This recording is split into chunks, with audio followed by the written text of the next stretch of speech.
Hi, my name is Jeff Pagano, and welcome to Harpin on Rugby. This is part of our weekly feature called the 80 Plus column, and this video is all about a segment we call the Front Five, which is a selection of five eye-catching, egg-chasing quotes and links from around the rugby media landscape.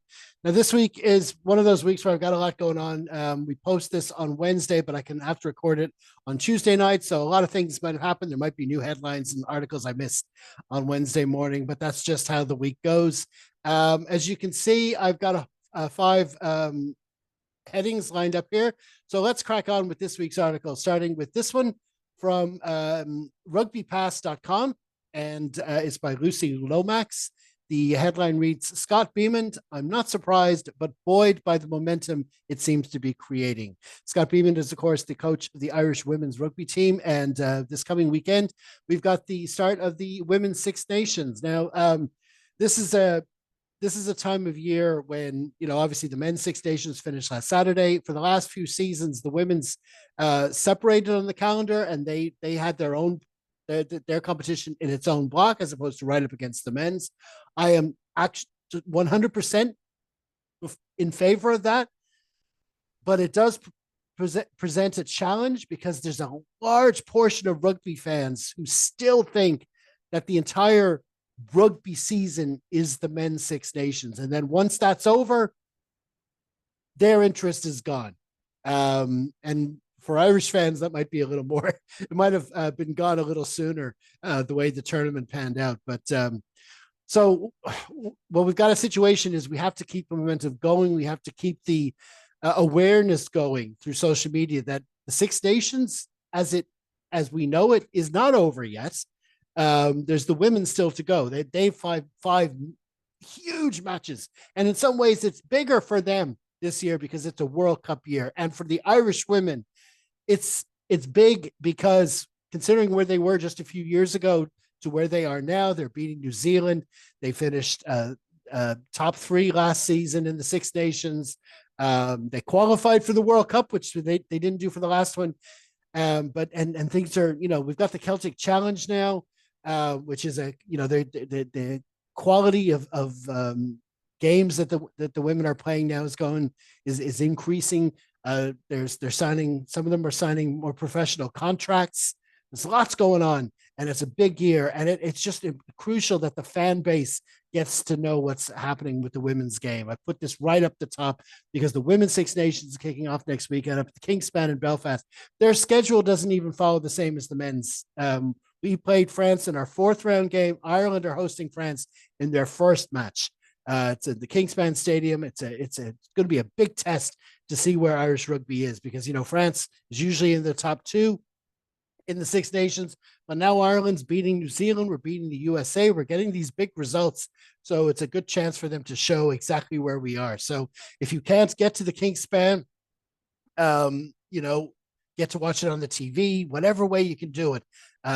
Get involved and get behind the girls. And one way of helping you get behind the girls, I've been harping on this a lot the last couple of weeks. I had Ailva on from the Irish Women's Rugby Supporters account on Blue Sky.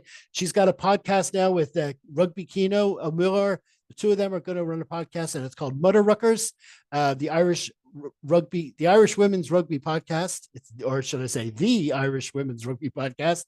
That's kicking off this week. They've got a promo up on their feed now. Get onto Spotify or Apple or wherever you get your podcast and check that out because they'll be following the tournament closely. They'll be following that competition as much as I follow Leinster and Ireland for Harpin on Rugby. I'd love to have the time to give more coverage to the women's game, but we should probably stay in our lane. We do the men's team, and the Irish.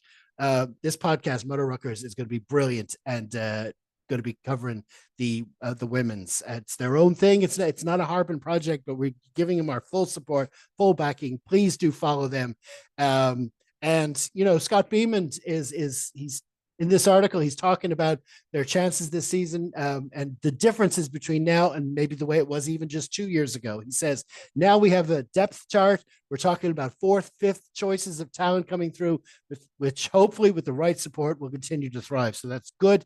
Things are still on the up. There are still setbacks in the women's game. There's still, things that need to be kinks that need to be ironed out and things like that. but it's progress upwards, and a really good showing in the Six Nations and a really good showing in the World Cup would really go a long way towards that. So get behind the women's team as much as you can over the next few weeks. Okay. Now, because if you're supporting the men's teams, we're back to the URC Champions Cup. There are a lot of big matches there, but still, the women do need our support, and all the games are live on TV. There's no reason we can't get behind them as well. Okay. Our second article comes from a man called Dara Walsh. I think he's a freelance journalist. He does articles for all different papers, and he actually has his own website where he posts his own articles. This one was for the Irish Examiner, but I'm going to link the link you see there is going to be for his website, darawalsh.com. This is about the Leinster School Senior Cup final, which is played on St. Patrick's Day, and the headline reads: Paddy Clancy kicks Blackrock to Leinster School's Senior Cup glory. Now, this was the final, which was played in Tallaght because the RDS is being renovated. So there's a lot of jokes to be made about these private schools going out to Tallaght. I'm sure it's all been done. But the serious nature of this is it's just another. Watching games like this, it's just another example of the talent that's coming through the system. People have mocked the private school system and all that kind of stuff. I'm willing to have that conversation, just not here, just not now. The talent is there. You saw it in this game. In fact, you saw it all through when there were 16 schools left in the competition, the early rounds. You saw it with all the other two, but these were the two that got to the final. It was Rock and Terenure, long-standing rivals. Terenure haven't gotten to that many finals in recent years, but they had a hell of a team this year. And the theme and the thing that impressed me most about this game was the defense of both teams. I mean, the final score will tell you that 14-9 to Rock. There weren't a lot of scores to be had. There was only one try that the Rock hooker, Harry O'Neill, got the try in the first half. But for the rest of the game, it was all about defense. And both teams were incredibly well organized. Single, double tackles, chop tackles, jacklers coming in, everyone knowing their part, cohesion throughout both teams.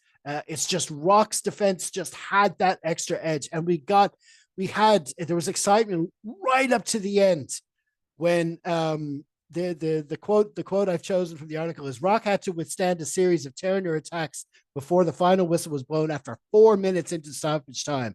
There was phase after phase after phase. There'd be phases. There'd be a half break. They'd make some progress. Then big double hits from Rock would push them back, but they still wouldn't. They wouldn't knock on. They'd still be able to pick up and carry. I think Michael Corcoran was the commentator who would have said there was 100,000 phases. Amazing amount of talent. I'd love to pick out names. The two out halves, Paddy Clancy for Rock, Gareth Morgan for Terenure, very impressive. There were two O'Sullivans for Rock, Johnny O'Sullivan, number 13, Mike O'Sullivan, number 7. They've impressed all through the tournament. But and I'd love to, give you a whole list of names, but it was the way they played together, how well they were coached.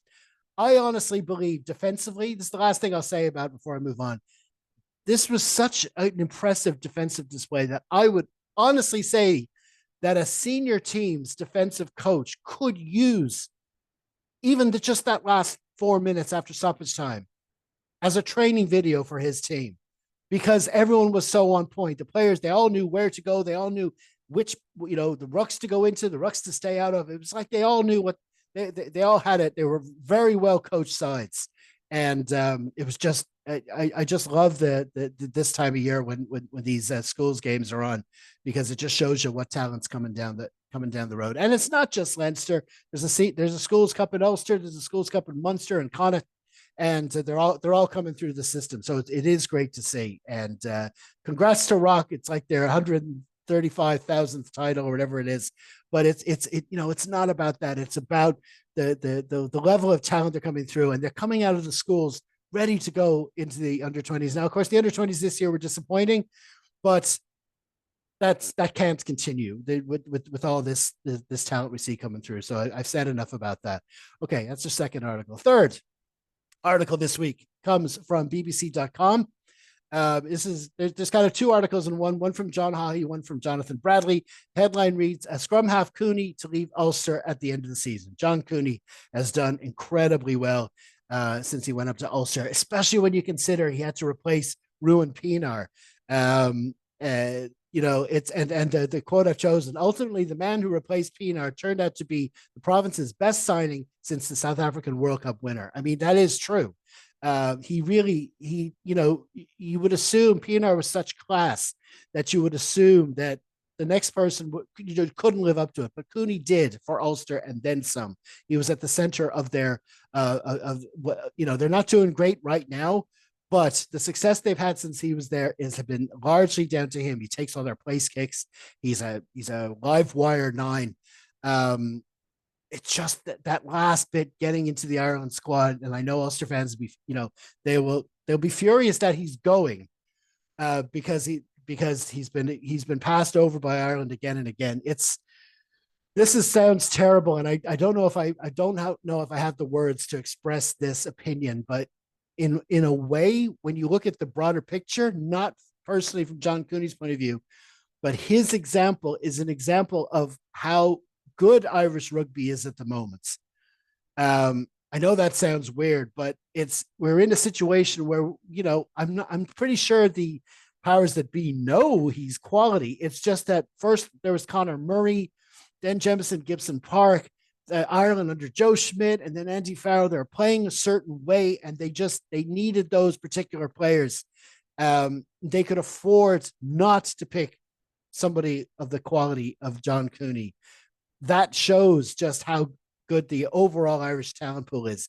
It was awful for him. He deserved way more caps, but that's the reality of Test rugby. If we had a system like the NFL where there was just clubs and players were allocated to clubs, he would be a top 9 in the entire sport, plying his trade at one of the top clubs. But that's not how it works. The top level of the game is Test rugby, playing for your country. And if you're going to play, and if you happen to be stacked in a particular position, there's a chance you may fall outside that top 3 for one reason or another. And unfortunately, John has fallen short of that. I know some people think, oh, there's a favoritism toward Leinster, and maybe they're deliberately not picking Ulster players, whatever. And you can have that debate, but I do wish him all the best. He's going to Brive, who are currently sitting 3rd in the Pro D2. So they could be in the top 14 by the time he gets there. But it's a very tough league to get out of that if you're not first. So they may have to go through playoffs to get through. But listen, I wish him all the best anyway when he goes there. And he's been a great servant to Ulster and Irish rugby as well. Overall, he's been the provincial game on this island. He's been a top star at that level, and I wish him all the best. Okay, 4th article comes from extra.ie, Martin Healy. The headline reads, Andy Farrell to raid Ireland team for Lions coaching staff with one key absentee. That last bit sort of gets my award as clickbait of the week, because of course you'll want to click that and see who the person is. Who they're talking about is Paul O'Connell, who Andy Farrell is going to, he's going to go for a mostly Irish coaching ticket for the Lions tour. And why wouldn't he? I mean, Warren Gatland went with Sean Edwards, when they were together with Wales. I mean, it just makes sense that you have a coaching team around you that you're comfortable with, that you're used to going and analyzing and coming in meetings and preparing for matches with, especially when it's such a short-term appointment. It's only for a few months. So why go to all the trouble getting to know these coaches? You think you could set up a coaching ticket of, all 4 head coaches together. That doesn't work. That doesn't necessarily work. You're better working with the assistants who are used to working with you. And, we've seen Andy Farrell wasn't involved in Ireland Six Nations this year, but he was in the last 2, and he was the most successful of the coaches. And he was kind of an obvious choice for the post. So the quote I've chosen is, it is being reported that Farrell is keen to work with his tried and tested colleagues rather than depend on forging new relationships with fresh recruits. It's just common sense. A lot of people will give out saying this coach should be there, that coach should be there, this, but the other. There's always that kind of discussions, when this happens. Whatever team you pick, whatever coaching team you pick, someone's going to have a better idea. But Andy Farrell is the head coach. He wants to work with the people he wants, and I think he's going to assemble a good team to go down to Australia. Okay, 4th article done. 5th and final article this week. This is from Wales Online, and the headline reads, Georgia call out Wales and say Welsh players not good enough to compete in Six Nations. Now, this is Richard Cockrell, maybe living up to the first syllable of his surname a little bit, just trying to stir things up. But how can he not have a point? Okay. And I really don't think he was making this personal about Wales. Okay. But, I'm sure if Italy had finished in last position, he'd be saying this about Italy. I don't think he's having a pop at Wales there. But the fact of the matter is, they've had the wooden spoon for the past 2 Six Nations, whereas Georgia have won not 2, not 4, not 6, but 8 consecutive titles in all the different. I think that competition, it was called Six Nations B. It was, I think it's now the Rugby Europe Championship. It's got all kinds of different names, different formats, whatever way they sliced it. Georgia have won it for 8 years. So why wouldn't they? I mean, we know it's not going to happen. I mean, I just talked a few weeks ago how the Autumn Nations fixtures were released, and Georgia was nowhere to be seen in the fixture list at all. Ireland are playing them this summer, which is good. It's obviously without the Lions in the team, but it's good. That'll be a good experience for them. But why can't they at least say? I mean, there's there might be a bit of divilment in what he's doing with this, but I still think that that they have a right to have a discussion about a promotion relegation. If it's going to come from anyone, it should be Georgia. And fair play to Richard for speaking out. And you really can't blame him. Listen, I'm going to leave it there. Like I say, if there's more, if I missed any obvious articles, that news stories released on Wednesday morning, I'm sorry. I'll talk about them maybe towards the end of the week. But that completes this week's Front Five. Remember, we do a lot of other regular features for this 80+ column. You'll get all those, the actual Front Five links. We'll have the injury updates. I'll pick a possible Leinster 23 for the weekend. We've got our Troll Patrol feature. We've got a cracker this week. It's an actual rare quality counter troll. We also have our bonus clip, which this week's is about Ireland's depth chart in the men's team. And finally, we have our one-stop shop of updates on all the other rugby tournaments like the AIL, Top Cat Tours, and the Premiership, which starts again this weekend.